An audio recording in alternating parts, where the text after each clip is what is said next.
السلام علیکم دوستانو، په دې هیله چې ټول به راته روغ او جوړ خوشحاله اوسئ. دوستانو، د سهار رئیس د فضل حق فاروقي په اړه باندې خبرونه خپریږي چې ګواکې فضل حق فاروقي په استرالیا په بیګ باش لیګ کې نامناسب چلند کړی دی او لوبډلې چې یې تړون ورسره کړی و هغه تړون یې لغوه کړی دی.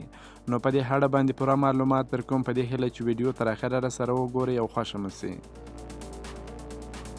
د افغانستان کرکټ ملي لوبډلې چټک توپ اچوونکي فضل حق فاروقي په استرالیا کې د دغه هیواد د کرکټ له اصولو څخه سرغړونه کړې ده چې له امله یې د ده سره تړون لغوه شوی دی. د فضل حق فاروقي د چلند شکایت د دې لامل شو چې د سیډني ټینډر له هغه سره د بیګ باش لیګ تړون لغوه کړی او دغه پیښه تیره پنجشنبه رامنځته شوې ده. د استرالیا کرکټ بورډ یې تړون لغوه کړ. فضل حق فاروقي د 2022 او 23 کال بیګ باش سیالۍ لپاره د انګلستان د ډیویډ ویلي پر ځای اخیستل شوی و.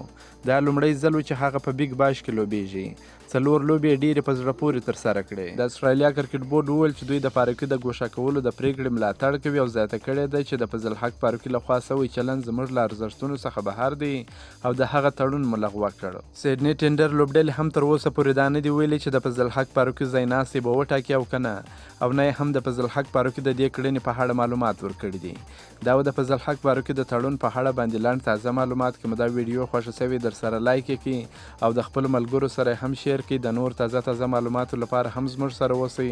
تر بلې ویډیو پورې د الله په امان.